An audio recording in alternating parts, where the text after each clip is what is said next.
করোনার জন্য দীর্ঘ 1 বছরের বেশি দিন পর শিক্ষা প্রতিষ্ঠান খুলবে, তার জন্য খুবই চিন্তিত আছি। আমার মতো অনাথকে পড়াশোনার খরচ চালাবে কে? বাবা মা মারা যাওয়ার পর চাচার কাছে মানুষ হয়েছি, তাদের কাছে আর কত বোঝা হয়ে থাকবো। উপরের কথাগুলো ফাহিমকে বলছিলাম। তোর আব্বুর অনেক জমি জমা ছিল, সেইগুলো কি হয়েছে?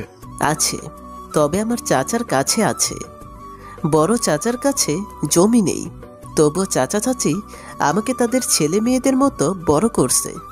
বাকি চাচা আমাকে একদিনও খোঁজখবর নেয়নি। তোর এগুলো কেমন চাচা? বুঝি না।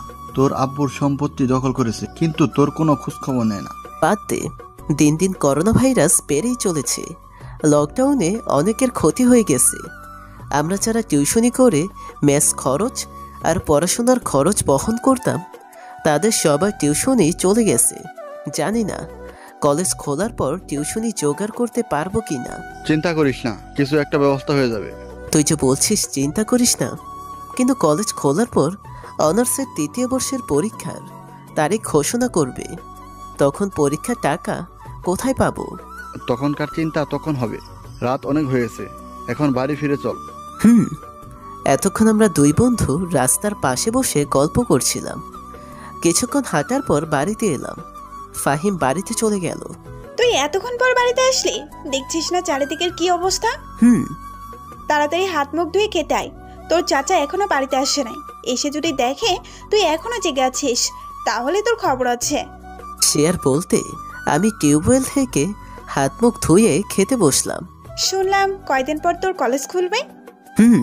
চিন্তায় আছি, মেস খরচ আর পড়াশোনার খরচ কি করে চালাবো।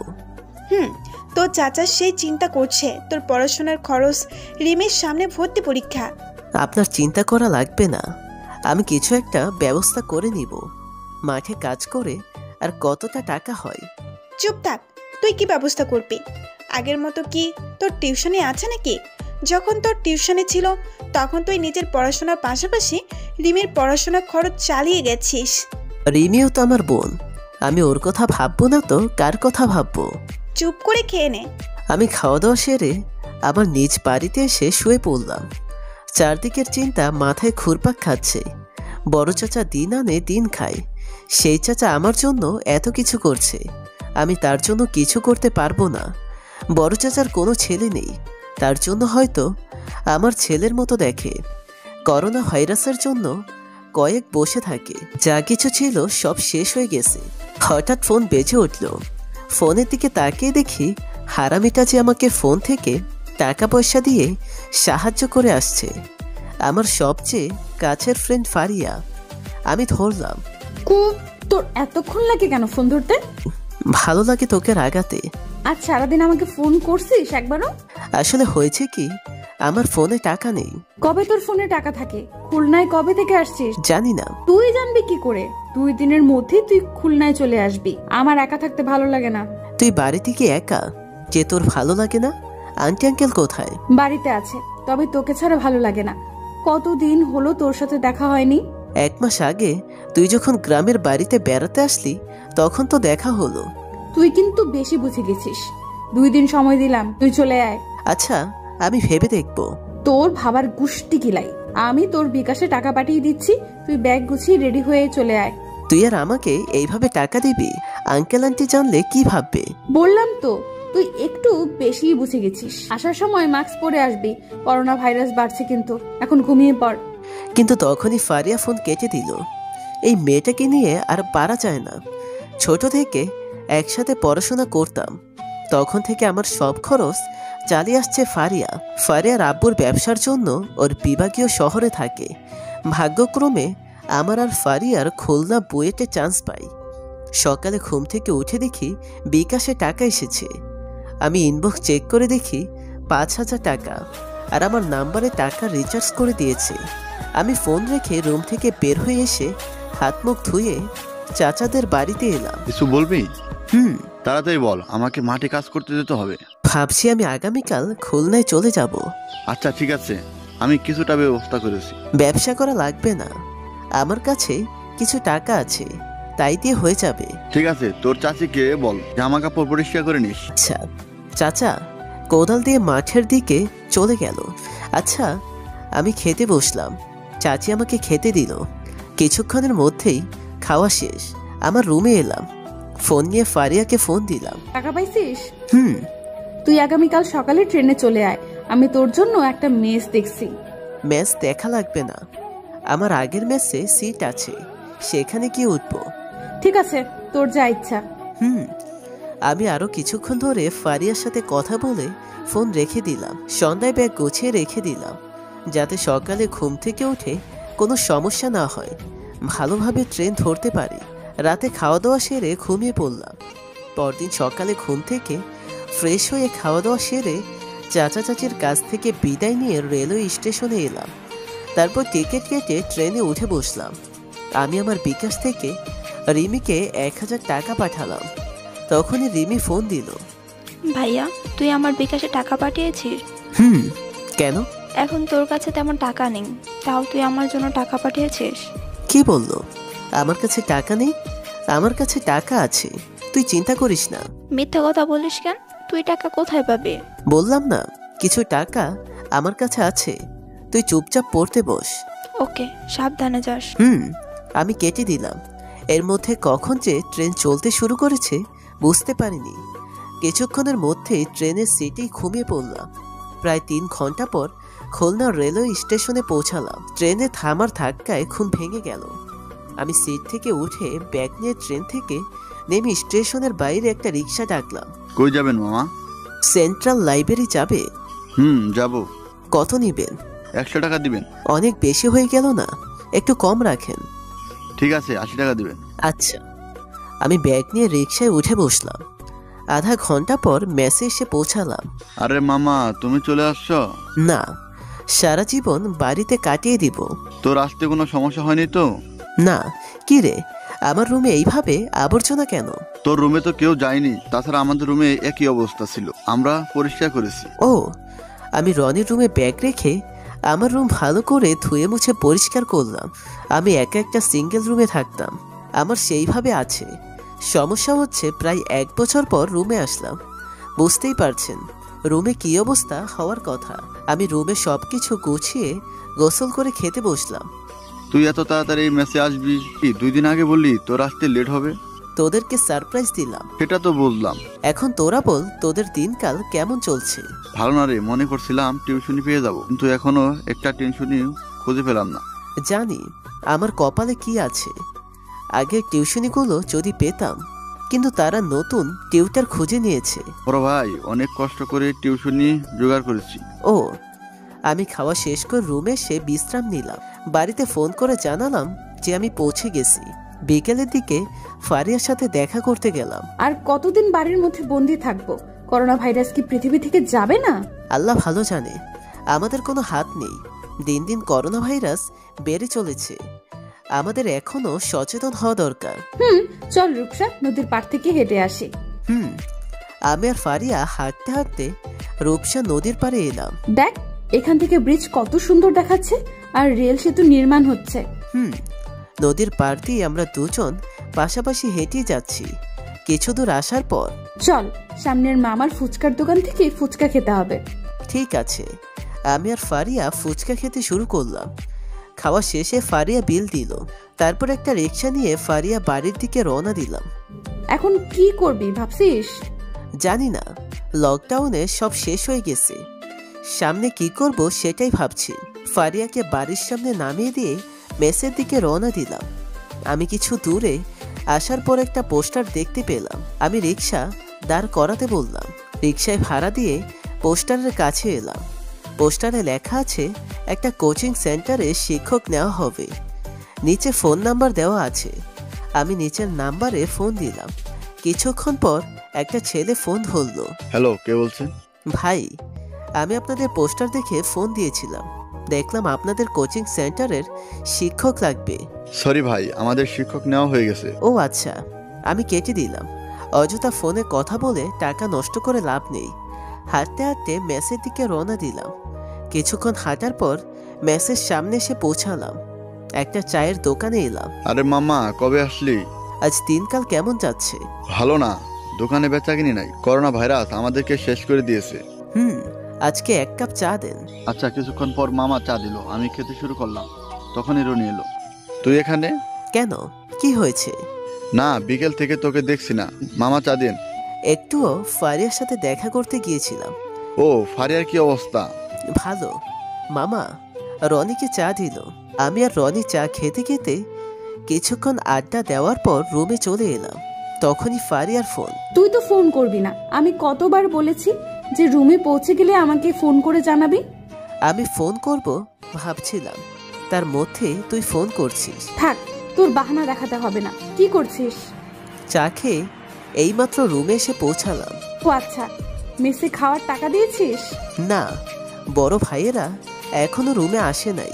ঠিক মতো খাওয়া দাওয়া করবি, আগের মতো করবি না। সকালের খাবার দুপুরে, দুপুরের খাবার রাতে খাবি না। ঘুম থেকে উঠতে দুপুর হয়ে যায়, আর রাতে টিউশনি করাতে গেলে নাস্তা খেলে হয়ে যায়। চুপ! কখনো নিজের দিকে খেয়াল রাখছিস?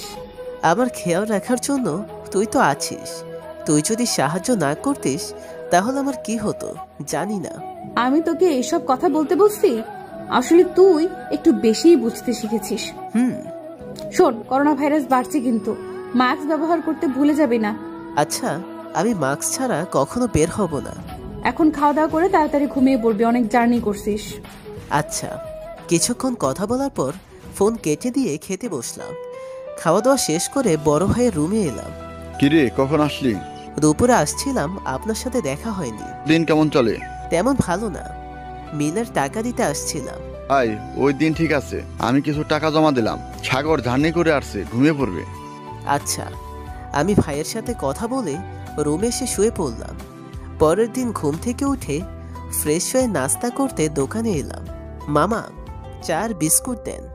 আচ্ছা মামা, তুমি বিস্কুট নিয়ে খেতে থাকো, আমি চা দিচ্ছি। আচ্ছা। আমি বিস্কুট নিয়ে খেতে শুরু করলাম। খাওয়া শেষ করে পানি খেয়ে চা খেতে শুরু করলাম। চা খাওয়া শেষ করে রুমে এলাম। রুমে এসে আগের ছাত্রদের বাবা মার কাছে ফোন দিলাম। কেমন আছো? জি আন্টি, ভালো। অনেকদিন পর ফোন দিলে যে? আসলে লকডাউনের জন্য বাড়িতে ছিলাম, গতকাল খুলনায় এসেছি। ও, কিন্তু আমরা নতুন একটা শিক্ষক খুঁজে নিয়েছি। আমরা মনে করেছিলাম তুমি আর আসবে না। আচ্ছা আন্টি, আমি ফোন রাখছি। আমি ফোন কেটে অন্য ছাত্র আব্বুর কাছে ফোন দিলাম। তিনিও একই বললেন। অবশেষে এক ছাত্র এর আম্মুর কাছে ফোন দিলাম। কেমন আছো? জি, ভালো আছি। আপনি কেমন আছেন? ভালো। তাই কি মনে করে ফোন করছো? আসলে টিউশনের জন্য ফোন করেছিলাম। আচ্ছা আঙ্কেল, রাফির আব্বুর সাথে আরও কিছু কথা বলে ফোন কেটে দিলাম। ভাবছি কি হবে, একটা টিউশনি করে মেস খরচ আর রিমির খরচ চালাবো কি করে। সামনে রিমির অ্যাডমিশনের জন্য যাওয়া আসার জন্য অনেক খরচ হবে। চাচার পক্ষে সম্ভব না। আমাকে যে করেই হোক আরও 3টা টিউশনি জোগাড় করতে হবে। বিকেলের দিকে ঘুম থেকে উঠে রাফিকে পড়াতে গেলাম। স্যার কেমন আছেন? ভালো আছি। তুই কেমন আছিস? জি ভালো, অনেকদিন পরে দেখা আপনার সাথে। করোনার জন্য অনেক পড়া পিছিয়ে গেছো। স্যার, প্রথম থেকে শুরু করলে ভালো হয়। তুমি যা বলবে তাই হবে। এখন বই বের করো। আমি রাফিকে পড়ানো শুরু করলাম। দেখো রাফি, করোনার জন্য অনেক পিছিয়ে গেছো, এখন তোমাকে বেশি পড়তে হবে। জি স্যার। আমি রাফিকে কিছুক্ষণ পড়ানোর পর আন্টি নাস্তা নিয়ে এলো। পড়াতে পড়াতে কিছু নাস্তা করে নাও। করোনার আগে তুমি 1 মাসের বেতন দেবে, তার টাকা নাও। আচ্ছা, আমার তো মনে ছিল না যে আমি 1 মাসের বেতন পাবো। রাফিকে একটু ভালো করে পড়াও, হারামজাদাটা সব ভুলে গেছে। জি। তুমি পড়াও, আমার কিছু কাজ আছে। আচ্ছা আন্টি। আমি রাফিকে পড়াতে পড়াতে আমি আর রাফি নাস্তা শেষ করে নিলাম। রাফিকে পড়ানো শেষ করে ফারিয়ার সাথে দেখা করতে এলাম। এতক্ষণ কোথায় ছিলে? টিউশনিতে গিয়েছিলাম। টিউশনি কোথায় পাইছিস? আগে রাফিকে পড়াতাম না, রাফিকে আবার পড়াতে শুরু করছি। ও আচ্ছা, তোর গার্লফ্রেন্ড নাই কেন? গরিবের আবার গার্লফ্রেন্ড? তাছাড়া তুই আমার খোঁজ খবর রাখিস, এই যথেষ্ট। আমি আছি মানে? আমার যখন বিয়ে হয়ে গেলে তখন কি হবে? তখন দেখা যাবে।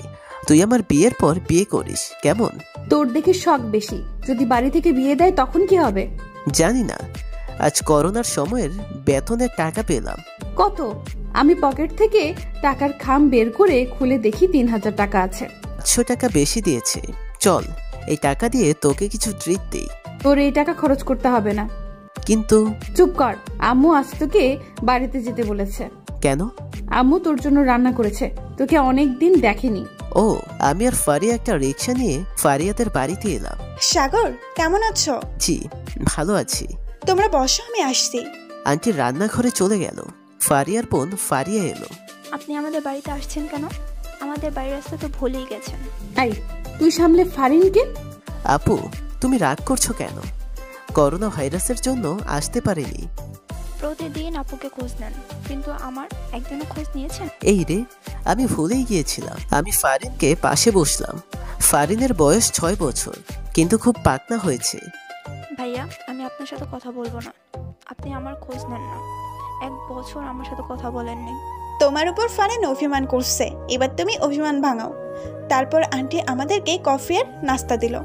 আমরা কফি খেতে শুরু করলাম। আন্টি, আঙ্কেলকে দেখছি না যে?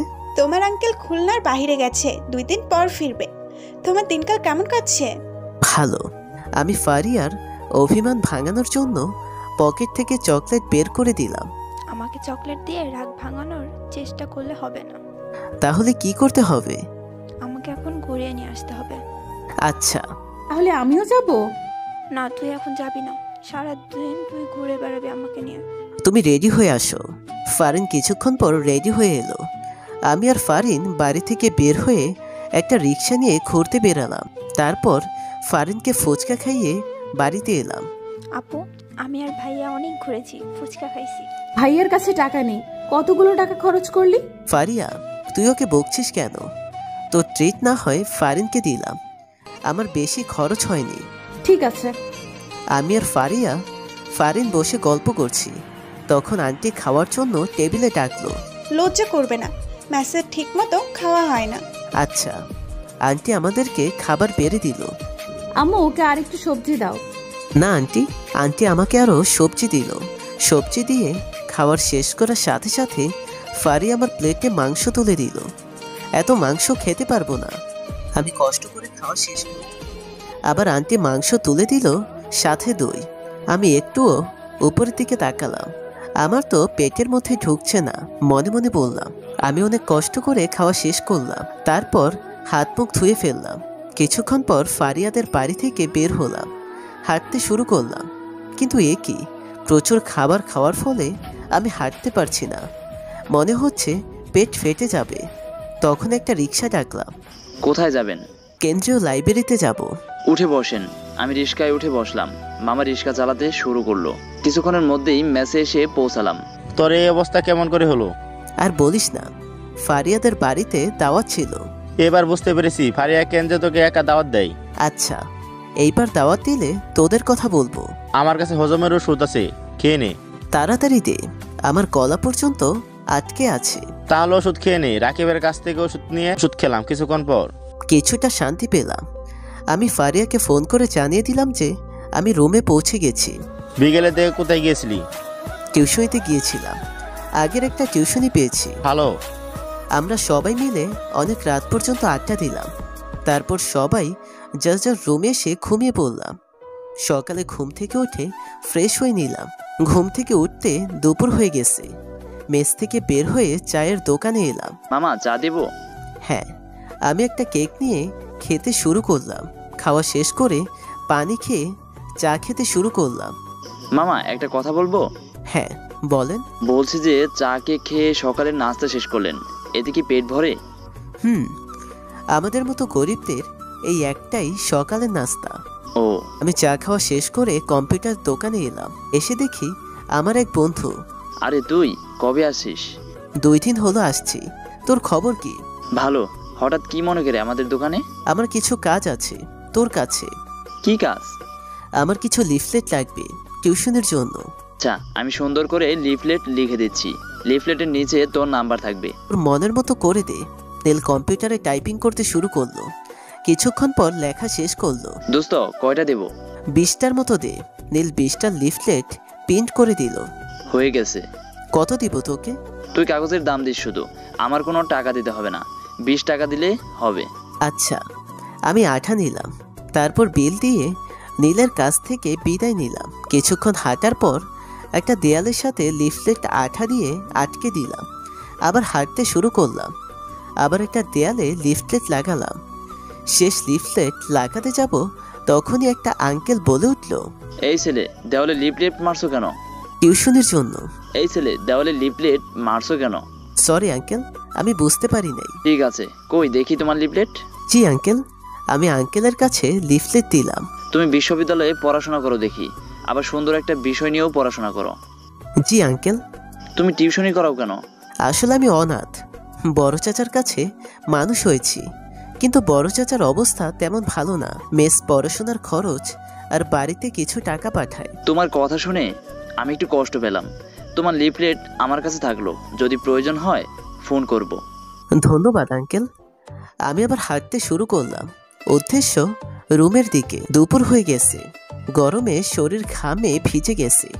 কিছুক্ষণ হাঁটার পর মেসে এসে পৌঁছালাম। তুই তো গেমে গেছিস কেন? বাহির অনেক রোদ, তার উপর অনেক রাস্তা হেঁটে এসেছি। তুই ফ্যানের নিচে কিছুক্ষণ বস, গোসল করে নিস, না হলে ঠান্ডা লাগবে। আমি ফ্যানের নিচে কিছুক্ষণ থাকার পর গোসল করে খেতে বসলাম। তখনই ফারিয়ার ফোন। সেই সকাল থেকে ফোন দিচ্ছি, তুই আমার ফোন ধরছিস না কেন? আমার খেয়াল ছিল না, আমি রাস্তায় ছিলাম, গাড়ির শব্দে ফোনের শব্দ শুনতে পারিনি। এই রোদের মধ্যে কি জন্য বের হয়েছিলিস? আমার একটু কাজ ছিল। কিসের কাজ তোরা তো? প্রচুর পরিমাণে গরম পড়েছে, তার উপরে করোনা ভাইরাস বাড়ছে। এখন কি করছিস তুই? খেতে বসেছিলাম। আমি ফোন রাখছি, তুই খাওয়া শেষ কর। ওকে। ফারিয়া ফোন কেটে দিল। আমি ফোন রেখে খাওয়া শেষ করে রুমে এসে শুয়ে পড়লাম। খুব ক্লান্ত লাগছে, অনেক রাস্তা হেঁটেছি। তখন যে ঘুমিয়ে গেছি খেয়াল নেই। সন্ধ্যায় রাকিবেটাকে ঘুম ভেঙে গেল। কিরে এত ঘুমাচ্ছিস কেন? তুই টিউশনেতে যাবি না? আমি ঘড়ি দেখলাম, দেখি রাফির পড়ানোর টাইম আধা ঘন্টা ছাড়িয়ে গেছে। আমি বেড থেকে উঠে ফ্রেশ হয়ে তাড়াতাড়ি রেডি হয়ে পড়াতে এলাম। স্যার আপনার আসতে এত দেরি হলো কেন? ঘুমিয়ে পড়ছিলাম, তুমি 5 মিনিট পরে আমাকে পড়া দাও। আচ্ছা। রাফি পড়তে শুরু করলো, তারপর আমাকে পড়া দিল। 2টা অঙ্ক দিচ্ছি, তুমি অঙ্ক করতে শুরু করো। আচ্ছা। রাফি অঙ্ক করে আমাকে দেখালো, আমি 1 ঘন্টা রাফিকে পড়িয়ে রাফিদের বাড়ি থেকে বের হলাম। হাঁটতে হাঁটতে মেসের দিকে রওনা দিলাম। শরীর ক্লান্ত লাগছে, তাই রাস্তার পাশে একটা বেঞ্চে বসলাম। চারদিকে আলো আর আলো, ল্যাম্পপোস্টের আর যানবাহনের আলোয় আলোকিত হয়ে গেছে। কিছুক্ষণ বসে থাকার পর আবার হাঁটতে শুরু করলাম। কিছুক্ষণ পর মেসে পৌঁছে গেলাম। মেসে এসে বাথরুমে গিয়ে ফ্রেশ হয়ে নিলাম। ফ্রেশ হয়ে মিল নিয়ে রাকিবের রুমে এলাম। তোদের খাওয়া শেষ হয়ে গেছে? না, তুই খেতে শুরু কর, আমি হাত ধুয়ে আসছি। ঠিক আছে। আমি খেতে শুরু করলাম। কিছুক্ষণ পর রাকিব এলো। আমি আর রাকিব একসাথে খেতে শুরু করলাম। খাওয়া শেষ করে আমি রুমে এসে শুয়ে পড়লাম। হঠাৎ ফোনের শব্দে লাফ দিয়ে উঠলাম। ফোন নিয়ে দেখি বাড়ি থেকে ফোন। কেমন আছিস? ভালো আছি, তোমরা কেমন আছো? আমরা সবাই ভালো আছি। ঠিকমতো খাওয়া দাওয়া করছিস তো? তোমার কাজ কেমন হচ্ছে? ভালো। রাত অনেক হয়েছে, তুই এখন ঘুমিয়ে পড়। আচ্ছা। চাচা ফোন কেটে দিল। আমি ফোন রাখতে যাব তখনই ফারিয়ার ফোন। এই, তোর ফোন ব্যস্ত কেন? এতক্ষণ ধরে কার সাথে কথা বলিস তুই? বাড়ি থেকে ফোন করছিল। তুই আগে বলবি না তোর বাড়ি থেকে ফোন করেছিল? তুই কি আমার কথা বলার সুযোগ দিয়েছিস? জানি, আরো জানি যে কলেজের ফর্ম পূরণ করতে হবে। বাহ, ভালোই তো দেখি মনে আছে। আমি ফারিয়ার সাথে কিছুক্ষণ কথা বলার পর ফোন কেটে দিয়ে শুয়ে পড়লাম। পরদিন সকালে ঘুম থেকে উঠে ফ্রেশ হয়ে কলেজের উদ্দেশ্যে বের হলাম। কিছুক্ষণ হাঁটার পর কলেজের সামনে এসে মামার দোকান থেকে চা খেতে শুরু করলাম। হঠাৎ ইবা এসে হাজির হলো। কি রে, তুই এখানে দাঁড়িয়ে চা খাচ্ছিস? তোর সাথে অনেকদিন পর দেখা হলো, কিন্তু তুই শরীর শুকিয়ে গেছে কেন? আর বলিস না, এতদিন কলেজ বন্ধ, টেনশনে ছিলাম। ও, আমি আর ইভা দুজন পাশাপাশি বসে কথা বলছি। তখনই পেছন থেকে কান ধরল কে। আমি মাথা ঘুরিয়ে দেখি ফারিয়া রেগে আগুন। হারামি, তুই কলেজে আসছিস, তুই আমাকে ফোন করছিস? কান ছাড়, ব্যথা লাগছে। মনে ছিল না। ব্যথা লাগুক, আর এমন করবি বল? না। ফারিয়া কান ছেড়ে দিল। সকালে নাস্তা করছিস? চা তোর নাস্তা হলো কি করে? তার মানে তুই চা খেয়ে সারা সকাল কাটিয়ে দিবি? আরে আমি সকালে মেস থেকে নাস্তা করেছি। থাক, মিথ্যা বলতে হবে না, চল ক্যান্টিনে গিয়ে কিছু খেয়ে আসি। আমার কাছে তেমন টাকা নেই, তোরা যা। চল বলছি। আমি ওদের চোরাচুরির কারণে নাস্তা করে ক্লাসরুমে গেলাম। কিছুক্ষণ পর স্যার এলো। কেমন আছো তোমরা? জি স্যার, আমরা সবাই ভালো আছি। আপনি কেমন আছেন? ভালো। তোমাদের ফর্ম পূরণ করতে হবে 5 তারিখের মধ্যে। স্যার কত টাকা? 4500 টাকা। 1 বছর পড়াশোনা হয়নি, জানি না তোমরা কিভাবে পরীক্ষা দিবে। সবাই মাস্ক পরে কলেজে আসবে। তোমাদের কিছু পড়া দেই। স্যার আমাদের কিছু পড়া দিল, তারপর ক্লাস শেষ করলো। এক এক করে সব কয়টা ক্লাস শেষ হলো। মেসে যাবি না? তুই চলে যা, আমি হাঁটতে হাঁটতে মেসে যেতে পারবো। তুই চুপচাপ আমার গাড়িতে উঠে বস। আচ্ছা। আমি ফারিয়ার গাড়িতে উঠে বসলাম। ফারিয়ার গাড়ি চালক গাড়ি ড্রাইভ করতে শুরু করলো। আমি ভাবছি এই কয়দিনে টাকা কিভাবে জোগাড় করব। তুই চুপচাপ কেন? কই, আমি দেখছি তুই চুপচাপ বসে কি ভাবছিস। কিছু না। কিছুক্ষণ পর আমার মেসে চলে এলো। আমি গাড়ি থেকে নামলাম। সন্ধ্যায় দেখা হবে। তুই সাবধানে যাস। মামা, গাড়ি সাবধানে ড্রাইভ করবেন। ওকে মামা। ফারিয়া চলে গেল। আমি রুমে এসে ফ্রেশ হয়ে কিছুক্ষণ বিশ্রাম নিয়ে খেতে বসলাম। দোস্ত, এখন টাকা কোথায় পাবো? জানি না, তোদের তো একটা ব্যবস্থা হয়ে যাবে, কিন্তু আমার কি হবে? তুই চিন্তা করিস না, তোর ব্যবস্থা হয়ে যাবে। আল্লাহ ভরসা। আমি খাওয়া শেষ করে রুমে এসে শুয়ে পড়লাম। এইভাবে কেটে গেল কয়দিন। ফারিয়ার সাথে দেখা আর রাফিকে পড়ানো যাওয়া। আমি এই কয়দিনে টাকা জোগাড় করার জন্য অনেক চেষ্টা করছি, কিন্তু পারিনি। টিউশনির এখনো মাস পূরণ হয়নি। আগামীকাল শেষ তারিখ টাকা জমা দেওয়ার। এখন কি করবি? দেখি একটা চেষ্টা করি। বিকালে ঘুম থেকে উঠে রাফিকে পড়াতে এলাম। স্যার কেমন আছেন? ভালো আছি, তুমি পড়া দাও। হঠাৎ আন্টি বলল, সাগর, তোমাকে কয়দিন ধরে দেখছি একটু টেনশনে আছো। না আন্টি। বলো, কোনো সমস্যা নেই। আসলে আন্টি, আমার আগামীকাল কলেজের ফর্ম পূরণের শেষ, কিন্তু টাকা জোগাড় করতে পারছি না। ও, তুমি এই কথা আগে বলবে না? বাড়িতে যা টাকা ছিল সব ব্যাংকে রেখে আসছি আজ। দেখি তোমার জন্য কিছু টাকা ব্যবস্থা করতে পারি কিনা। সমস্যা নেই, আমি জোগাড় করে নিব। কয়দিনে জোগাড় করতে পারোনি, একদিনে কি হবে জোগাড়? সেটাই ভাবছি। আন্টি কিছু না বলে আন্টি রুমে গিয়ে কিছু টাকা এনে দিল। রাফিকে পরিয়ে রাফিদের বাড়ি থেকে বের হলাম। পকেট থেকে টাকা বের করে দেখি 4000 টাকা আছে। যাক, 2 মাসের বেতন একসাথে পেলাম। আমার কাছে কিছু টাকা আছে, এই দিয়ে কলেজে টাকা জমা দেওয়া যাবে। আমি হাঁটতে শুরু করলাম। কিছুক্ষণ আসার পর একটা চায়ের দোকানে এসে বসলাম। মামা, তোমার কিছু লাগবে? 1 কাপ চা দেন। আচ্ছা। কিছুক্ষণ পর চা দিল। আমি চা খাওয়া শেষ করে বিল দিয়ে দোকান থেকে বের হলাম। কিছুক্ষণ পর মেসে এসে পৌঁছালাম। পরের দিন সকালে ঘুম ভাঙল ফারিয়ার ফোনের শব্দে। আমি চোখ মুছতে মুছতে ফোন ধরলাম। তুই এখনো ঘুমাচ্ছিস? হুম। ফাজলামি বন্ধ কর, তাড়াতাড়ি আয়। তুই 5 মিনিট বসে থাক, আমি 10 মিনিটে আসছি। আচ্ছা। আমি ফোন কেটে দিয়ে বেড থেকে উঠে ফ্রেশ হয়ে এলাম। কিন্তু এ কি, বাথরুমের দরজা বন্ধ কেন? আমি ঠক ঠক আওয়াজ করলাম। ভেতর থেকে রনির আওয়াজ এলো। কে রে, এতবার দরজা ধাক্কা দিচ্ছিস? আরামজাদা, তুই ভেতরে? তাহলে আজ সবাই বিপদে পড়বে। তখনই বড় ভাই শরীফ এলো। হারামি, তুই আগে বের হ, তোর খবর আছে। তুই সেই 1 ঘন্টা আগে বাথরুমে ঢুকে বসে আছিস। আমার কি দোষ? তুই বের হয়ে আয় তাড়াতাড়ি, কলেজে যেতে হবে তাড়াতাড়ি। বের হচ্ছি, একটু সময় দিবি তো? কিছুক্ষণ পর রনি বের হয়ে এলো। শরীফ ভাই বাথরুমে ঢুকলো। হারামি, তুই ভালো করে পানি দিস নাই, গন্ধে থাকা যাচ্ছে না। আপনারা কি সেই সময় কি দিলেন? তবে রে, রনিকে আর পায় কে? আমি দাঁড়িয়ে আছি, হঠাৎ মনে পড়লো পাশের রুমের বাথরুম আছে। তখনই পাশের রুমের বাথরুমে এসে ঢুকে ফ্রেশ হয়ে রেডি হয়ে বেরিয়ে পড়লাম, কিন্তু অনেক দেরি হয়ে গেছে। কিছুক্ষণ হাঁটার পর কলেজে এসে পৌঁছালাম। তোর এতক্ষণে আসার সময় হলো? আর বলিস না, রনির জন্য বাথরুমে সিরিয়াল পড়ে গিয়েছিল। তোরাও পারিস বটে। আচ্ছা চল, টাকা জমা দিয়ে আসি, আজ আবার শেষ তারিখ। তুই টাকা কোথায় পাইছিস? অনেক কষ্ট করে জোগাড় করছি। বেশি কথা না বলে অফিসের দিকে চল। থাক, যাওয়া লাগবে না। কেন? ফর্ম পূরণ না করে কি করে পরীক্ষা দিব? আমি কি বলছি তোর পরীক্ষা দিতে হবে না? আমি তোর টাকা জমা দিয়েছি অনেক আগেই। কিন্তু দিলি কেন? আমি তো টাকা জোগাড় করছি। ওই টাকা তোর কাছে রেখে দে, তোর কোনো কাজে আসবে। তুই এইভাবে কত টাকা দিবি? আমি যে তোর কাছে ঋণী হয়ে যাচ্ছি। কিসের ঋণ? এই যে তুই যেভাবে টাকা দিস, আমার চাকরি পেলে তোর টাকা ফিরিয়ে দিব। আচ্ছা দিস, এখন চল নদীর পাড় থেকে ঘুরে আসি। ওকে চল। আমি আর ফারিয়া কলেজের গেট দিয়ে বের হলাম। তারপর একটা রিক্সা নিলাম। রিক্সা নিলি কেন?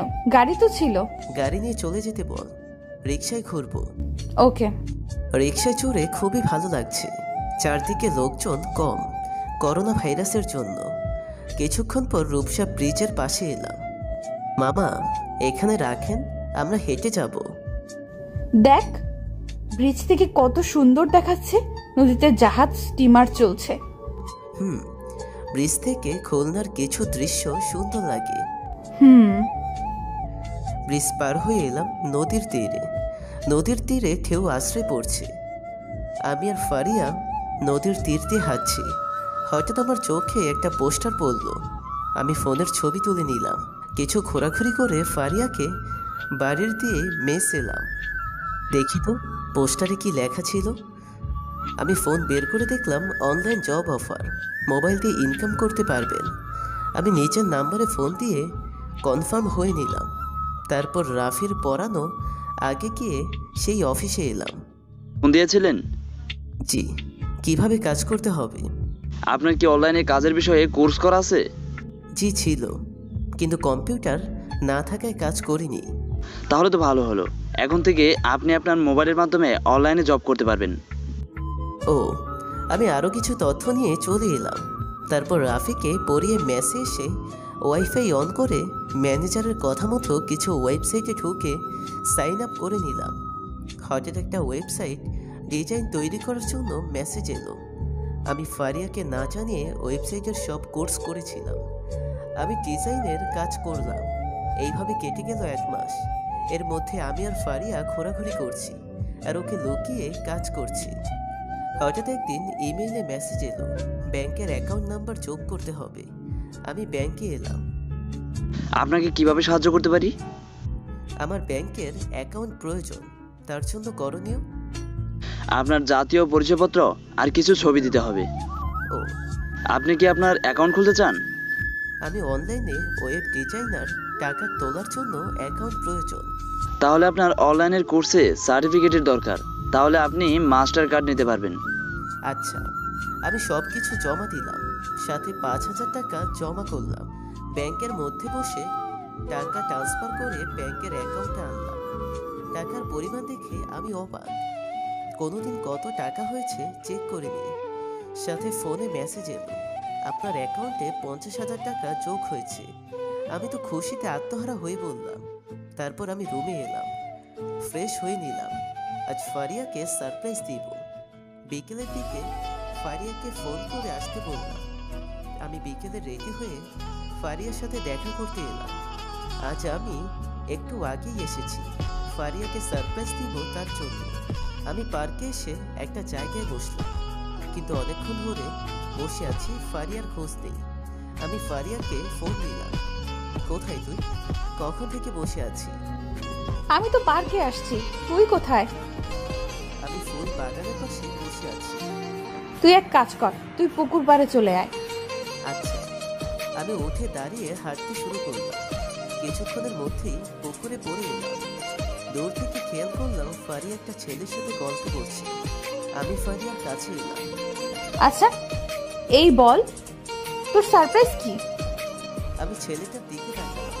তখনই ফারিয়া বলল, ও, তোর সাথে পরিচয় করিয়ে দিই, এটা হলো আমার আব্বুর বন্ধুর ছেলে, আমার বিএফ আবিদ। তোর যে বফ আছে আগে বলিসনি। তুই কোনোদিন জানতে চাস নাই তাই, আর তোর সাথে পরিচয় করিয়ে দেওয়ার সময় পাইনি। আদিব ঢাকা থেকে আজ এসেছে। তুমি নিশ্চয় সাগর? জি। আপনি আমাকে চিনতেন কি করে? ফারিয়ার কাছ থেকে তোমার কথা শুনেছি, কিন্তু তোমাকে দেখার সৌভাগ্য হয়নি। ও, দাঁড়িয়ে আছিস কেন? বস, এখন বল তোর সারপ্রাইজ কি? আরে দূর, আমি তোর কি করে সারপ্রাইজ দিব? আমি এমনিতে আসতে বলেছিলাম। ফাজলামি বন্ধ কর। আমি মনে করলাম আজ একটু আদিবের সাথে ঘোরাঘুরি করব, কিন্তু তুই মুড অফ করে দিলি। আগে বলেই পারতিস যে একটু ব্যস্ত আছি। হয়েছে, আর ঢং করতে হবে না। শপিং ব্যাগ কার জন্য? ও, জানি না, রাস্তায় পড়েছিল, মিথ্যা বললাম। আমি ফারিয়ার জন্য নীল শাড়ি আর নীল কাচের চুড়ি এনেছিলাম। কই দেখি, তুই সত্যি করে বল, এসব কোথায় পেলি? বললাম না। ফাজলামি করছিস? এখানে বিল পরিশোধ রসিদ তোর নামে লেখা। আর রাস্তায় পাইনি, আমি ফান করলাম। তোর পছন্দের কিছু জিনিস এনেছি। নীল রং আমার পছন্দ না, তবে তোমাকে পরলে মানাবে। সত্যি? তুই এত টাকা কোথায় পেলি? আর কি দরকার ছিল এসবের? আমি কি গিফট দিতে পারি না? আচ্ছা, তুই কি আমাদের সাথে যাবি? কোথায় যাব? ঘুরতে যাচ্ছি। না, তোরা যা, আমার টিউশনি আছে। তাহলে তুই তো বললি যে আমরা দুজন ঘুরবো, তোদের মাঝে গিয়ে আমি কাবাবে হাড্ডি হতে চাই না। ওকে ফারিয়া, তাহলে চলো আমরা দুইজন যাই। ওকে। ফারিয়ার আবিদ চলে গেল। আমি চুপ করে ঘাসের উপর বসে পড়লাম। আমার মনে হচ্ছে আমি অনেক কিছু হারিয়ে ফেলেছি। জানি না আমার জীবনে কি যেন ঘনিয়ে এসেছে। আমি ফারিয়াকে ভালোবাসি না, কিন্তু আমার এত কষ্ট হচ্ছে কেন? তাহলে আমি কি ফারিয়াকে ভালোবেসে ফেলেছি? এটা অসম্ভব, এটা হতে পারে না। আমি আকাশের দিকে তাকিয়ে আছি, চোখ দিয়ে পানি গড়িয়ে পড়ছে। কখন যে সন্ধ্যা হয়ে গেছে সেই দিকে খেয়াল নেই। হঠাৎ একজনের কথার আওয়াজে হুঁশ ফিরল। মাথা ঘুরিয়ে দেখি পার্কের গার্ড। মামা, সন্ধ্যা হয়ে গেছে, পার্ক বন্ধ করব। ও আচ্ছা। চলেন মামা, আমি পার্ক বন্ধ করে বাড়িতে যাব, অনেকদিন পর ছুটি পেয়েছি। ও, আপনি হাঁটতে থাকেন, আমি আসছি। ওকে মামা। তারপর আমি উঠে দাঁড়ালাম। ঘড়ির দিকে তাকিয়ে দেখি 6:30 বাজে। আমি হাঁটতে শুরু করলাম। কিছুক্ষণ পর আমি পার্কের গেট দিয়ে বের হয়ে হাঁটতে শুরু করলাম, কিন্তু কোথায় যাচ্ছি বুঝতে পারছি। হাঁটার কথা হাঁটছি, হঠাৎ রাস্তার মাঝে চলে এসেছি। বুঝতে পারি তখনই একজন আমার হাত ধরে টানলো। আমি মাথা ঘুরিয়ে দেখি রনি। তোর কি হয়েছে? এভাবে রাস্তার মাঝখানে কেউ যায়? আমি যদি তোর হাত ধরে টান না দিতাম তাহলে কি অবস্থা হতো? সরি, আমি বুঝতে পারিনি। তোর শরীর ঠিক আছে তো? হ্যাঁ, আমি ঠিক আছি।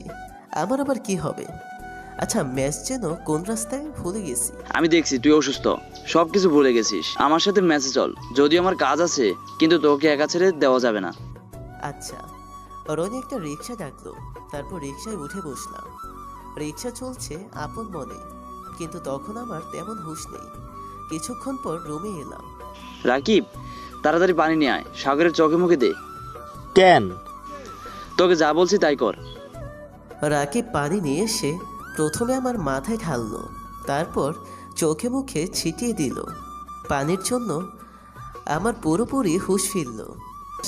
আমি রুমে আসলাম কখন? আর তোমরা আমার মাথায় পানি দিচ্ছিস কেন? দেখ, ও এখন ভুল বকছে। আমার কি হয়েছিল? তুই হাঁটতে হাঁটতে রাস্তার মাঝখানে চলে গেছিলি, তখন একটা গাড়ি আসছিল। সেই সময় আমি তোর হাত ধরে টেনেছিলাম, আবার তুই ম্যাচের রাস্তা ভুলে গেছিলি। আরে দূর, কিসব বলছিস? আমি পার্কে বসেছিলাম, কিন্তু কখন রুমে এসেছি বুঝতে পারছি না। থাক তুই, এখন বিশ্রাম নেই। কি হয়েছে পরে শুনবো। রনি আর রাকিব ওদের রুমে চলে গেল। আমি চুপ করে শুয়ে পড়লাম। অন্যদিকে তোমার ফ্রেন্ড কেমন? এটা তোমাকে সারপ্রাইজ দেওয়ার জন্য সামান্য টাকার শাড়ি। তুমি এসব কি বলছো? সাগর দামি শাড়ি কোথায় পাবে? তাছাড়া শাড়ির দাম তো অনেক, ওর সামর্থ্য মতো। দেখো, তুমি ওর গুণ গাইবে না, তুমি এই শাড়ি পরবে না। আমি তোমাকে এর চেয়ে ভালো শাড়ি কিনে দিব। আর কাচের চুড়ি কেউ পরে? না, আমি এই শাড়ি পরবো, অনেক কষ্ট করে কিনে দিয়েছে। কিসের কষ্ট? আমি জানি তুমি ওর সব খরচ দিয়ে থাকো, তোমার টাকায় তোমাকে গিফট দিয়েছে। আমি চাই না তুমি এই শাড়ি পরবে। ওকে। আবিদ ফারিয়ার কাছ থেকে নিয়ে শাড়ি টান মেরে ফেলে দিল। তখনই ইভা শাড়ি আর কাচের চুড়ি কুড়িয়ে নিল। ইভা ওদের পাশে ছিল। ফারিয়া জানে না ইভা সব কথা শুনছে। ইভা কিছু না বলে ওখান থেকে চলে আসে। চিন্তা করো না। শাড়িটা ফেলে দেওয়া উচিত হয়নি তোমার। আবার একই কথা? আমার মনে হচ্ছে তোমার শরীর খারাপ। চলো তোমাকে বাড়ি দিয়ে আসি। থাক, আমি যেতে পারবো। ফারিয়া চলে আসে বাড়িতে। রুমে দরজা আটকে দিয়ে শুয়ে পড়ল। ফারিয়া ভেবে পাচ্ছে না আজ কি থেকে কি হয়ে গেল। পরের দিন সকালে ঘুম থেকে উঠে ফ্রেশ হয়ে রেডি হয়ে মামার চায়ের দোকানে এলাম। মামা, চা দেন। অপেক্ষা করো, দিচ্ছি।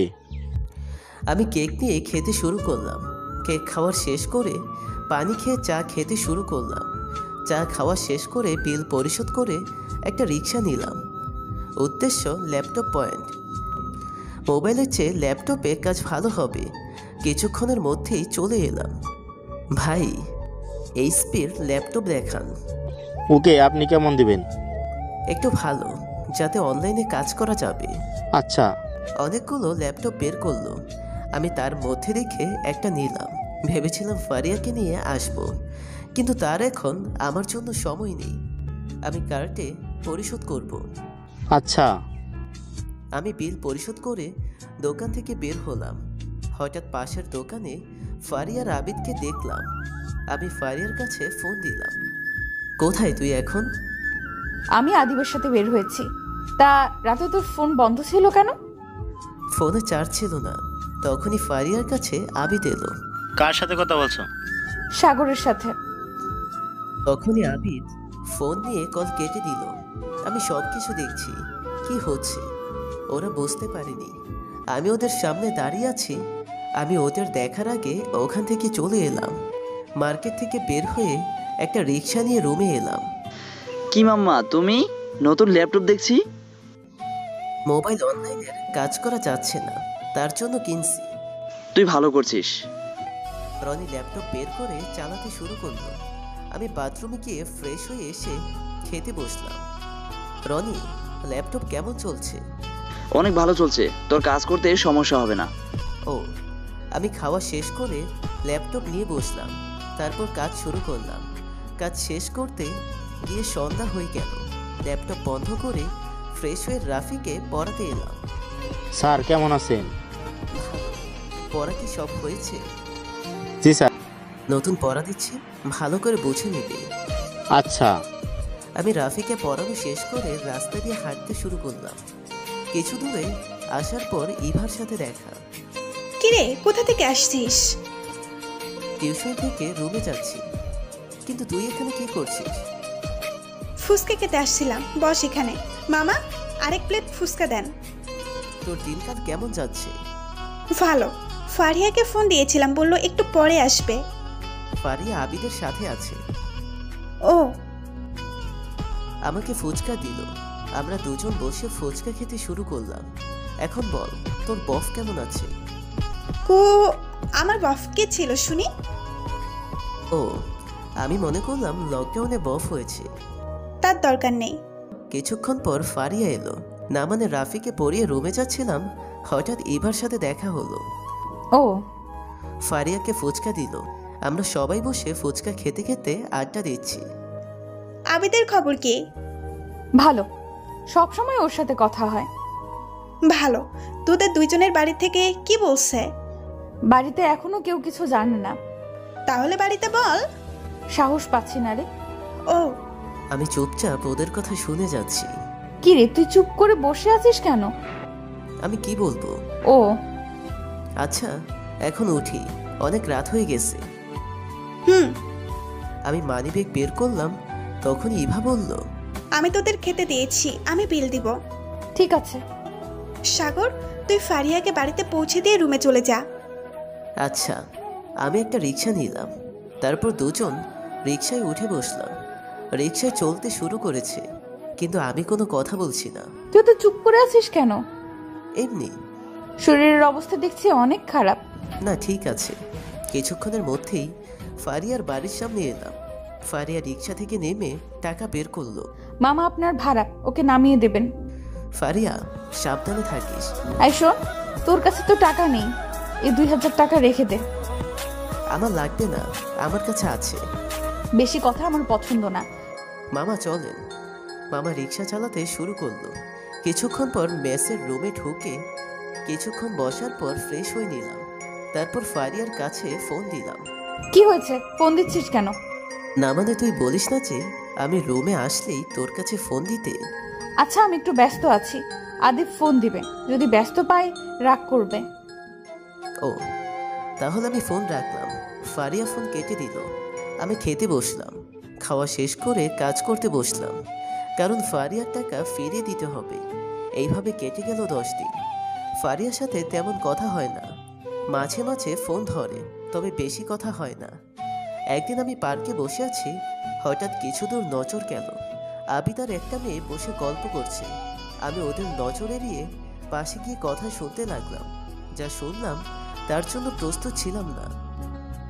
আমি ফোন বের করে কয়েকটা পিক তুললাম, তারপর ভিডিও অন করে দিলাম। হঠাৎ মেয়েটি আবিদকে চুমু দিল। বাহ, এটুকুই যথেষ্ট।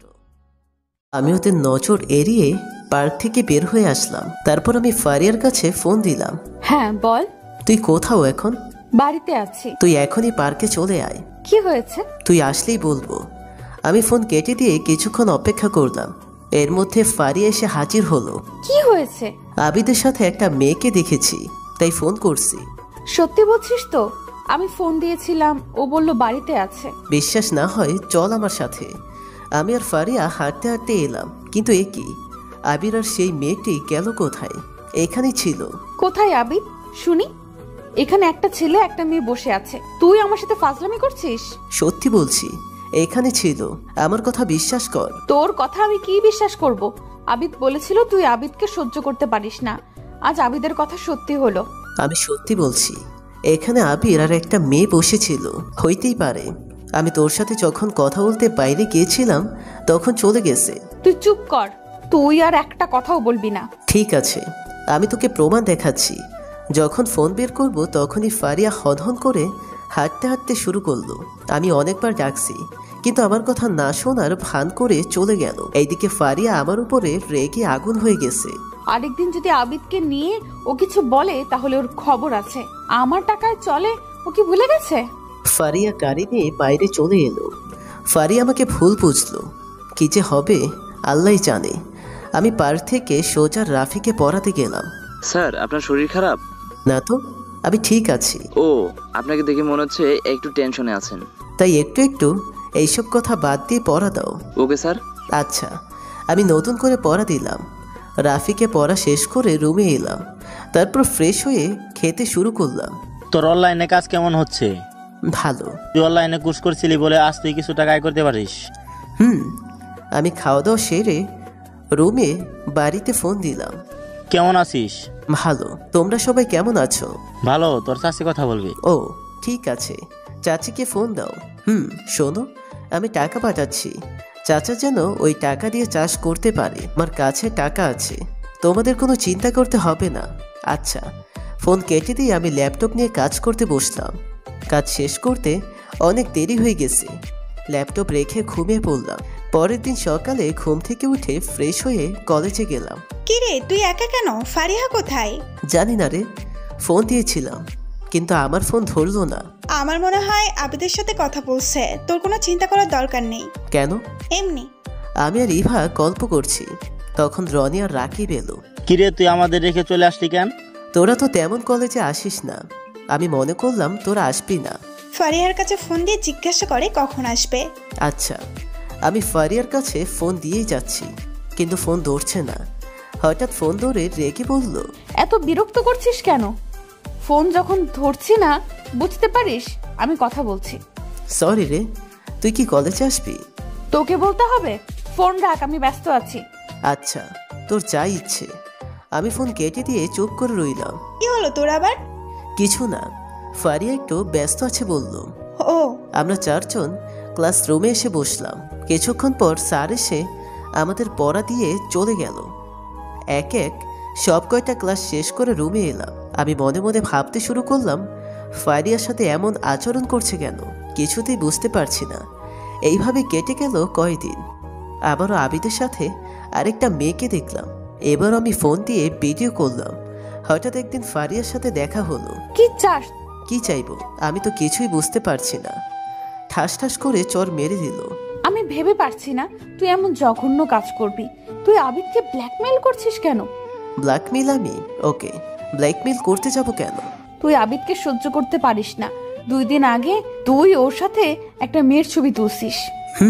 তুলেছি, সেটা ঠিক। ওটা আবিদের আরেক কফ। আমি মনে বললাম ছবি তুলেছি, কিন্তু আবিদ জানলো কি করে? মনে হয় দেখতে পেয়েছে যে আমি ওখানে ছিলাম, তার জন্য এই নাটক করেছে। তা ওই মেয়ের সাথে অফিসের মিটিং ছিল আর তাই নিয়ে তুই ওকে ব্ল্যাকমেইল করছিস? ছি ছি, তুই এত খারাপ। বিশ্বাস কর, আমি আবিদের কিছু বলিনি। চুপ, তুই আর একটা কথাও বলবি না। তুই আমার টাকায় খেয়ে আমার সর্বনাশ করতে চাস? কি বলছিস তুই? তখনই ফারিয়া আমার কলার চেপে ধরে ফারিয়ার ইচ্ছা মতো থাপ্পড় মেরে বলল, ভুলে যাস না তুই এতিম। আজ থেকে তোর সাথে আমার কোনো সম্পর্ক নেই। ফারিয়া কাঁদতে কাঁদতে চলে গেল। আমি মাটিতে বসে পড়লাম। আল্লাহ, আমি কি ভুল করেছি যে ফারিয়াকে হারিয়ে ফেলেছি। স্বপ্ন দেখতে জানলে জীবনের কাঁটাগুলো ধরা দেয় গোলাপ হয়ে। আমি বুঝতে পারছি না কি করব। ফারিয়া আমাকে ভুল বুঝে চলে গেল। আমার চোখ দিয়ে পানি গড়িয়ে পড়ছে। আমি চোখের পানি মুছে মেসের দিকে রওনা দিলাম। কিছুক্ষণের মধ্যেই মেসে এসে পৌঁছালাম। কি রে, তো কেমন দেখাচ্ছে কেন? কই, আমি ঠিক আছি। আরে বল না, কি হয়েছে? ফারিয়ার সাথে আমার ঝামেলা হয়েছে। কি? তুই আমাকে হাসালি বন্ধু। তোদের মধ্যে ঝামেলা? আমি বিশ্বাস করি না। না রে, আমাদের মধ্যে সত্যি ঝামেলা হয়েছে। ফারিয়া বলেছে তোর আর কোনো সম্পর্ক নেই। চিন্তা করিস না, আমি বলছি সব ঠিক হয়ে যাবে। তুই এখন ফ্রেশ হয়ে খেয়ে নে। আচ্ছা। আমি বাথরুমে গিয়ে ফ্রেশ হয়ে রুমে এসে শুয়ে পড়লাম। কিছু খেতে ইচ্ছে করছে না। আজ আবিদের জন্য ফারিয়া আমার সাথে ভুল বুঝলো। সেই ছোট থেকে আমার বন্ধু আজ আবিদের জন্য নষ্ট হয়ে গেল। ফারিয়ার কথা ভাবতে ভাবতে কখন যে ঘুমিয়ে গেছি বুঝতে পারিনি। সন্ধ্যায় ঘুম থেকে উঠে ফ্রেশ হয়ে রাফিকে পড়াতে না গিয়ে ল্যাপটপ নিয়ে কাজ করতে শুরু করলাম। কাজ শেষ করে ফারিয়ার রাগ ভাঙানোর জন্য ফারিয়ার কাছে ফোন দিলাম। কি হয়েছে? তুই এত ফোন দিচ্ছিস কেন? তোর সাথে আমার কোনো সম্পর্ক নেই। আমাকে ক্ষমা করে দে, আমি আবিদের সম্পর্কে কিছু বলবো না। তোকে অনেক সুযোগ দিয়েছি, আর না, তুই আমার কাছে ফোন দিবি না। দেব। এই এতিমের বাচ্চা, তুই আমার কাছে ফোন দিবি না, এটা ভালো করে শুনে রাখ। ফারিয়া আরো রেগে মেগে কথা বলে ফোন কেটে দিল। আমি আবার ফারিয়ার কাছে ফোন দিলাম, কিন্তু ফোন ব্যস্ত বলছে। আমি ফেসবুকে ঢুকে দেখি আমায় ব্লক করে দিয়েছে। আমি চুপচাপ রুম থেকে বের হয়ে এসে মামার দোকানে এলাম। কি মামা, তোমাকে চিন্তিত দেখাচ্ছে? একটু আছে, আপনি আমাকে চা দেন। ওকে। আমি চুপচাপ বসে আছি। কিছুক্ষণ পর মামা চা দিল। আমি চা খেতে খেতে ফারিয়ার কথাগুলো ভাবতে শুরু করলাম। আজ অবাক লাগছে যে আমার সাথে কথা না বলে থাকতে পারতো না, সেই আমার সাথে এমন করলো। চা খাওয়া শেষ করলাম। মামা, আপনার টাকা নেন। আচ্ছা। আমি টাকা দিয়ে রুমে এসে আবার ল্যাপটপ নিয়ে বসলাম। আমি আর ফারিয়ার সাথে যোগাযোগ করব না। যেদিন সত্যটা জানতে পারবে পরের দিন সকালে ঘুম থেকে উঠে কলেজে এলাম। কি অবস্থা তোর? ভালো। তা তোর দিনকাল কেমন যাচ্ছে? ভালো। শুনলাম তুই নাকি প্রেম করছিস। তোকে কে বললো? শুনেছি, তাই বল। আচ্ছা, তোর গার্লফ্রেন্ড নাই কেন? আমি হেসে ইভাকে বললাম, আমার মতো এতিম ছেলেকে ভালোবাসবে আমার কি টাকা আছে যে প্রেমিকা পাবো? টাকা দিয়ে কি প্রেম হয়? টাকা থাকলে কখনোই সুখ কিনতে পাওয়া যায় না। এতিমের আবার প্রেম? চল আমরা ক্লাসে যাই। চল। ফারিয়া তো আসবেই না, সে এখন আবিদকে নিয়ে ব্যস্ত আছে। ফারিয়ার সাথে তোর কি হয়েছে? আবিদকে নিয়ে ঝামেলা হয়েছে। আমি ইভাকে সবকিছু খুলে বললাম। তাহলে তো ফারিয়া অনেক বিপদে আছে, অকারণে তোকে ফুল বুঝলো। আমি ভাবতে পারছি না। সত্য যখন বুঝতে পারবে তখন ঠিক হয়ে যাবে। আমি সবকিছু জানি। তুই ফারিয়াকে যে শাড়ি আর কাচের চুড়ি গিফট দিয়েছিলি, সেই গিফট আবিদ আমার চোখের সামনে ফেলে দিয়েছিল। আমার কাছে সেই গিফট কুড়িয়ে নিয়ে এসেছি। ও, আমি জানতাম এমন কিছু হবে। ফারিয়া আমাকে এখন সহ্য করতে পারে না। আমার বুঝতে বাকি নেই, ফারিয়ার জীবন এই নষ্ট হতে দেওয়া যাবে না। আমি আর ইভা ক্লাসে এসে বসলাম। সব কয়টা ক্লাস শেষ করে রুমে এসে ফ্রেশ হয়ে খাওয়া দাওয়া সেরে ল্যাপটপ নিয়ে বসলাম। এইভাবে কেটে গেল 1 মাস। কিন্তু আমি ফারিয়ার সাথে অনেক যোগাযোগ করতে চেষ্টা করছি, কিন্তু পারিনি। হঠাৎ একদিন ইভা ফোন করে কাঁদতে কাঁদতে বলল, তুই এক্ষুনি হসপিটালে চলে আয়, ফারিয়া অ্যাক্সিডেন্ট করেছে, ওকে হাসপাতালে নিতে হয়েছে। আমি এখনই আসছি। আমি তাড়াতাড়ি করে হাসপাতালে এসে দেখি সবাই কান্না করছে। এইসব কি বলছেন আন্টি? ফারিয়া অ্যাক্সিডেন্ট করার পর ডাক্তার বলেছে 2টা কিডনি নষ্ট হয়ে গেছে, এখন একটা কিডনি না হলে বাঁচানো যাবে না। কিডনি কি জোগাড় করতে পেরেছেন? কোথাও কিডনি পাওয়া যাচ্ছে না। হঠাৎ ডাক্তার এসে বলল, তাড়াতাড়ি কিডনির ব্যবস্থা করে, রোগীর অবস্থা খারাপ হয়ে যাচ্ছে। ডাক্তার, আমি কিডনি দেব। তুই এসব কি বলছিস? তোর মাথা ঠিক আছে? আমার মাথা ঠিক আছে। আমি জানি ফারিয়ার ঋণ কখনো পূরণ করতে পারবো না। কেউ আমাকে বাধা দিস না। তবে আমি কিডনি দিয়েছি, কেউ ফারিয়াকে বলবি না। ফারিয়া তাহলে অনেক কষ্ট পাবে। ঠিক আছে। কিছুক্ষণ পর ডাক্তার আমাকে ওটিতে নিয়ে গেল। একটা নার্স এসে আমাকে একটা ইঞ্জেকশন পুশ করে দিল। তারপর আমার কিছু মনে নেই। যখন জ্ঞান ফিরল তখন নিজেকে আইসিইউতে আবিষ্কার করলাম। আমি বেড থেকে উঠে রুম থেকে বেরিয়ে এলাম। তখন দুজনের কথা শুনতে পেলাম। কে এমন আস্তে আস্তে কথা বলছে দেখি তো। আমি এগিয়ে গিয়ে দেখি আবিদার একটা ভদ্রমহিলা কথা বলছে। আম্মু তুমি ঠিক বলছো, তবে আব্বু যেন কিছু না জানতে পারে। ওকে, ফারিয়ার সাথে কিছু করতে পারছি না, যা বলি বলে বিয়ের পরে। বিয়ের আগে এসব একটু মজা মাস্তি করবো তা না। ছেলেটা যদি কিডনি না দিত তাহলে তোকে বাঁচানো যেত না। নাম কি তার? আমার জন্য এত কিছু করলো। ডাক্তার, আপনি তো কিছু জানেন। সরি, আমরা তার প্রকাশ করতে পারবো না। ও, তখন একটা আঙ্কেল বলে উঠল, তাহলে আবিদের সাথে বিয়ে দেওয়ার ব্যবস্থা করা হোক। ঠিক দোস্ত। হাসপাতাল থেকে ছাড়া পেলেই বিয়ে দেওয়া হবে। আমি আর দাঁড়িয়ে না থেকে আস্তে আস্তে হাসপাতাল থেকে বের হয়ে এসে একটা রিক্সা নিয়ে রুমে এলাম। এইদিকে একটা নার্স দৌড়ে এলো। কি বলছো তুমি? তোমরা কি করো? খেয়াল থাকে না কিডনি দেওয়ার ফলে সে অসুস্থ হয়ে গেছে? তখন আমি একটু বাইরে গিয়েছিলাম।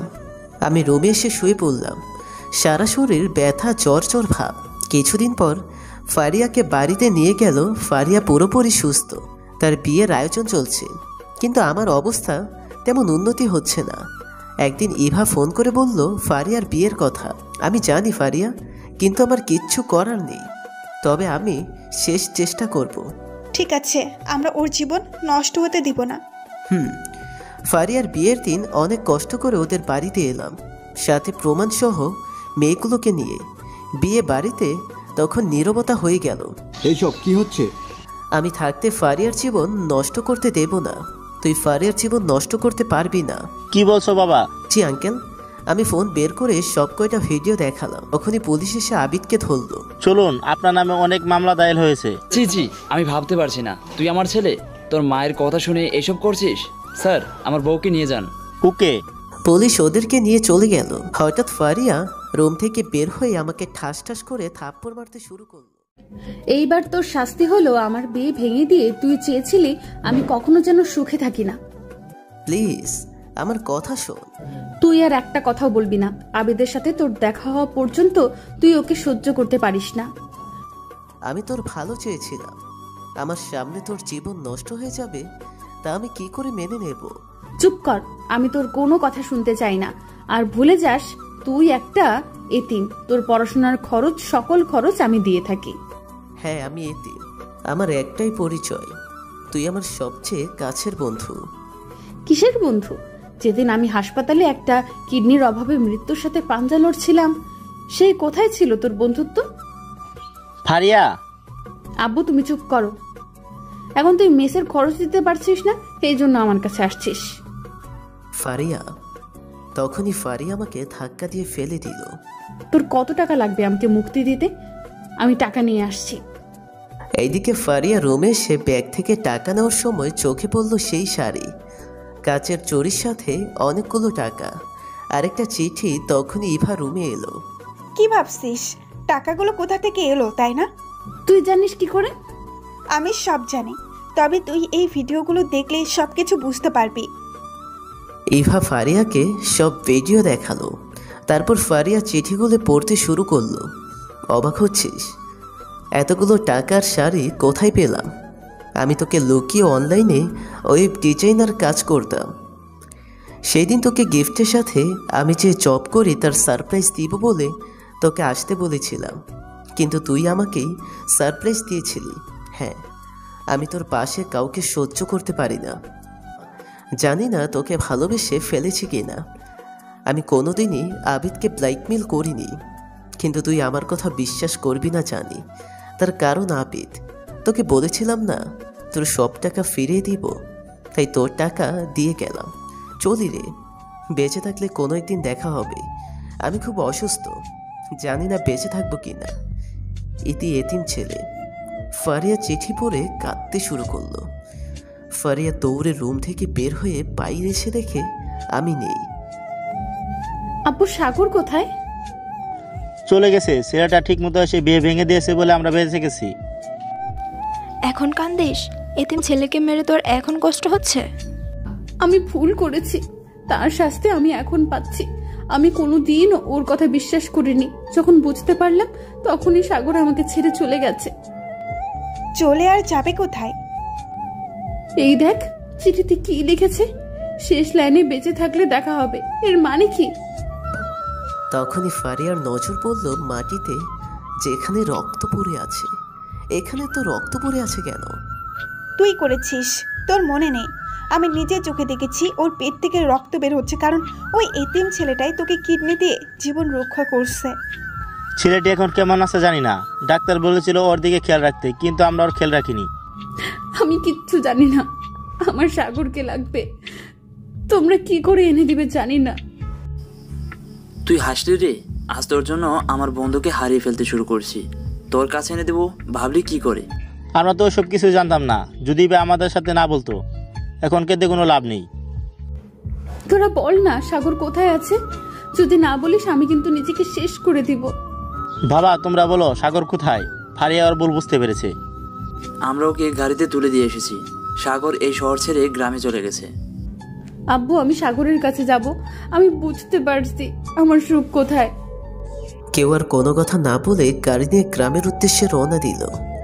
বাসের ঝাঁকুনিতে আমার পেট থেকে রক্ত বের হচ্ছে, কিছুতেই বন্ধ হচ্ছে না। হঠাৎ আমি জ্ঞান হারিয়ে ফেললাম। 2 ঘন্টার মধ্যে ফারিয়ারা গ্রামে এসে পৌঁছালো।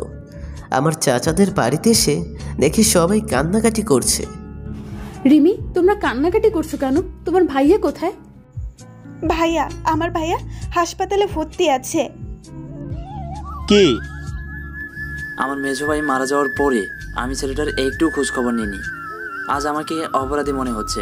ডাক্তার বলছে ভালো হাসপাতালে ভর্তি না করালে বাঁচানো যাবে না, কিন্তু ডাক্তার তেমন ভরসা দিচ্ছে না।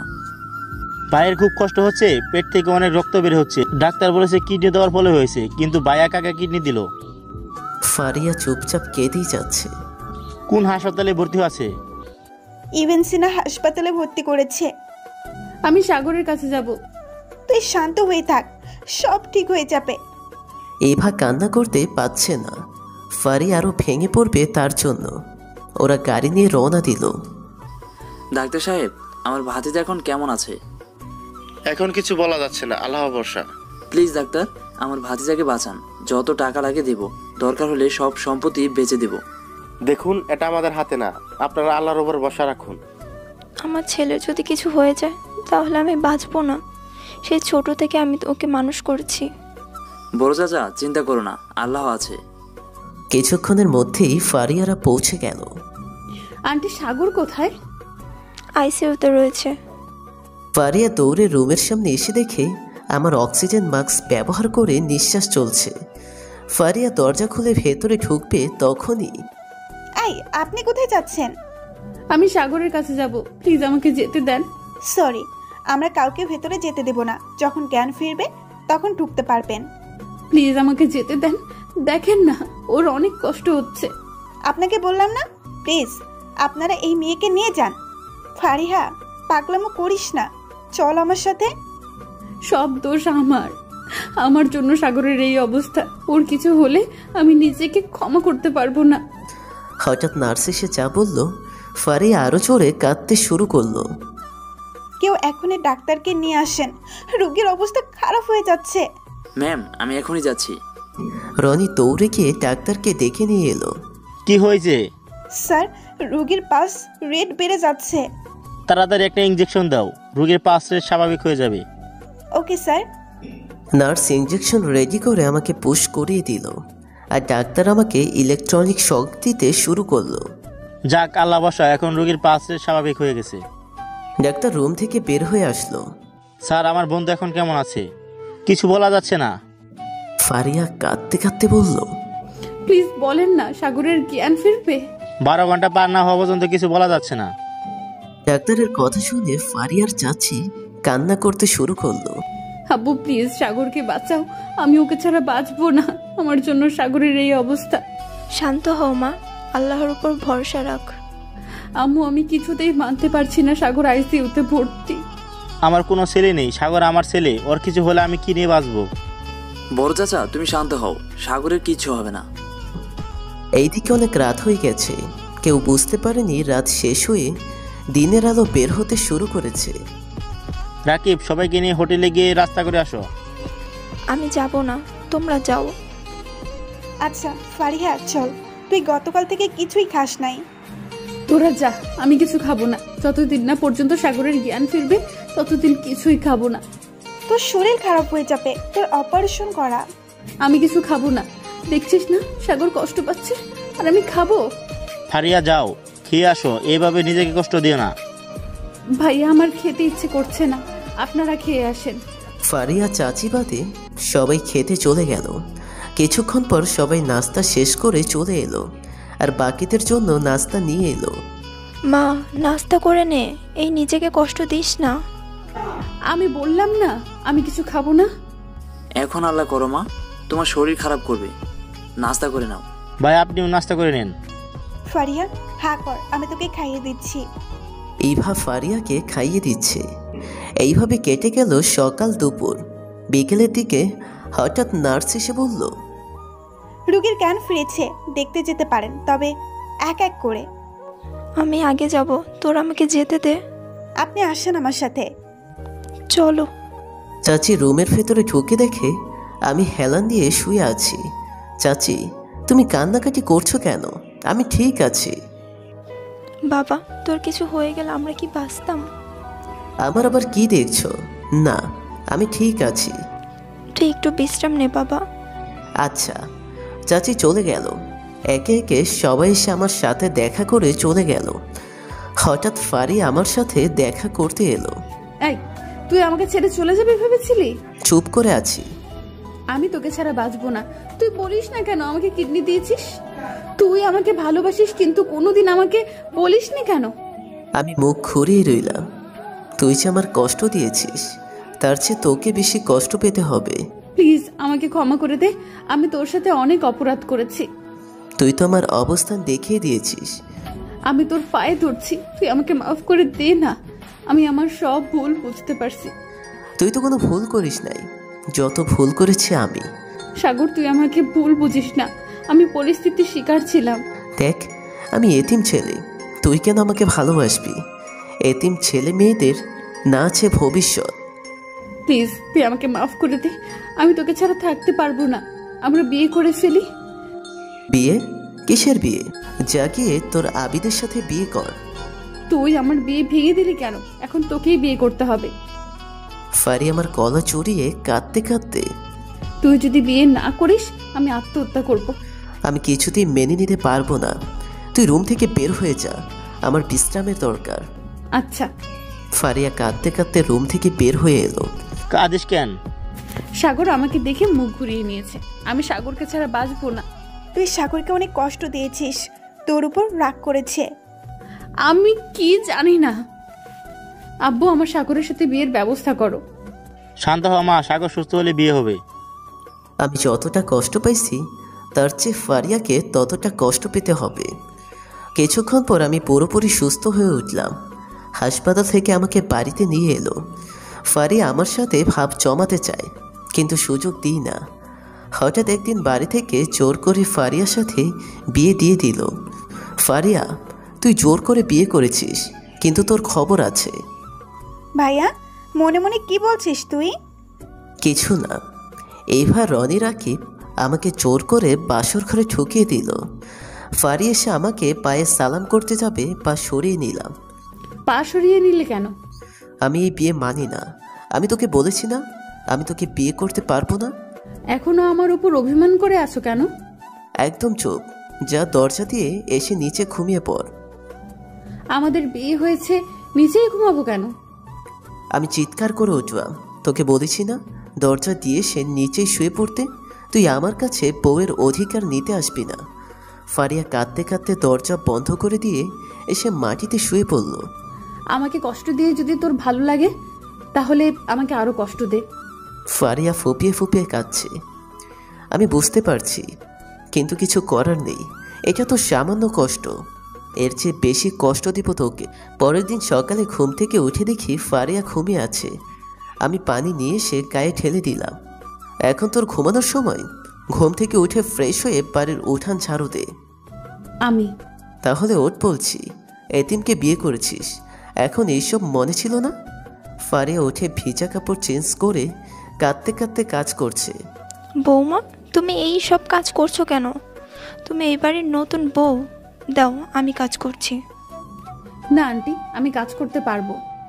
চাচি জোর করে কাজ শুরু করলো। দুপুরে বউ ভাত। ফারিয়া আমার জন্য রান্না করছে। আমি মুখ নিয়ে দেখি, ওয়াক থু, এইসব মানুষ খায়। আমি প্লেট টান মেরে ফেলে দিলাম। ভাইয়া তুই এটা কি করলি? খাবার তো খারাপ হয়নি। চুপ থাক, আসছে রান্না করতে, কোনোদিন রান্না করেছে সে? আমি চলে এলাম। ফারিয়া কাঁদতে শুরু করলো। রিমি, তোমার ভাইয়া আমাকে আরো কষ্ট দিক, আমি মেনে নেব। আমি ল্যাপটপ নিয়ে বসলাম, অনেক কাজ জমা হয়ে আছে। আমি কাজ করছি তখন রিমিকে বললাম 1 কাপ চা দিতে। কিছুক্ষণ পর ফারিয়া চা নিয়ে এলো। তোমার চা? তুই কেন নিয়ে আসলি? না মানে রিমি পড়ছিল তাই আমি নিয়ে এলাম। আমি চা খেতে শুরু করলাম। চা অনেক সুন্দর হয়েছে। ছি, এইসব কেউ খায় নাকি? দিলাম চায়ের কাপ মাটিতে ফেলে। চা যখন বানাতে পারিস না তাহলে কি করতে এসেছিস? সরি না, কোনো দিন হবে না। আমি কাজ শেষ করে কবিরের সাথে দেখা করতে এলাম। বিয়ে করে কত বদলে গেছিস তুই। ও, তোর খবর কি? ভালো। তারপর সাগরের পুরো শরীরে মদ ঢেলে নিল। তুমি মদ খাইছো? তাতে তোর কি? আমি যা ইচ্ছা তাই করব, তোকে বলতে হবে? হ্যাঁ, আমাকে বলতে হবে। আমি তোর বিয়ে করা বউ। বউ? কিসের বউ? আমি তোকে বউ হিসেবে মানি না। কি বললি তুই? তোর এত বড় সাহস, তুই আমার মুখের উপর কথা বলিস? আমি ফারিয়াকে ধাক্কা দিয়ে ফেলে দিলাম। ফারিয়া ব্যথা পেয়ে কান্নাকাটি শুরু করলো। আমি চুপচাপ বেডে শুয়ে পড়লাম। এইভাবে কেটে গেল 1 মাস। দিন দিন ফারিয়ার ওপর নির্যাতন বাড়তে শুরু করলাম। হঠাৎ একদিন ফারিয়া মাথা ঘুরে পড়ে যায়। ডাক্তার নিয়ে আসার পর বলে, অতিরিক্ত টেনশনের ফলে এমন হয়েছে। রোগীর অবস্থা খারাপ হয়ে যেতে পারে। মনে রাখবেন, রোগীর একটা কিডনি আছে। যদি টেনশন করে তাহলে সমস্যা হবে। ওকে। ডাক্তার চলে গেল। আমি আর কষ্ট নিতে পারছি না, প্লিজ তুমি আমাকে ক্ষমা করে দাও না, না হয় আমাকে গলা টিপে মেরে ফেলো। আমি ফারিয়াকে জড়িয়ে ধরলাম। আজ থেকে তোকে আমি কোনোদিন কষ্ট দেব না। সত্যি? ফারিয়া আমাকে ধরে ঠোঁটে কিস করতে শুরু করলো। আই লাভ ইউ বাবু। I love you too. চল আজ বাসর রাত শেষ করি। দূর, আমার বুঝি লজ্জা করে না? ফারিয়া রুমে আলো অফ করে দিল। তারপর যা হলো তা বলতে লজ্জা করছে। এরপর থেকে আমি আর ফারিয়া সুখে শান্তিতে সংসার করতে শুরু করলাম। সব কষ্ট সহ্য করা যায়, কিন্তু ভালোবাসার মানুষকে কষ্ট দিয়ে নিজেই সেই কষ্ট সহ্য করা যায় না।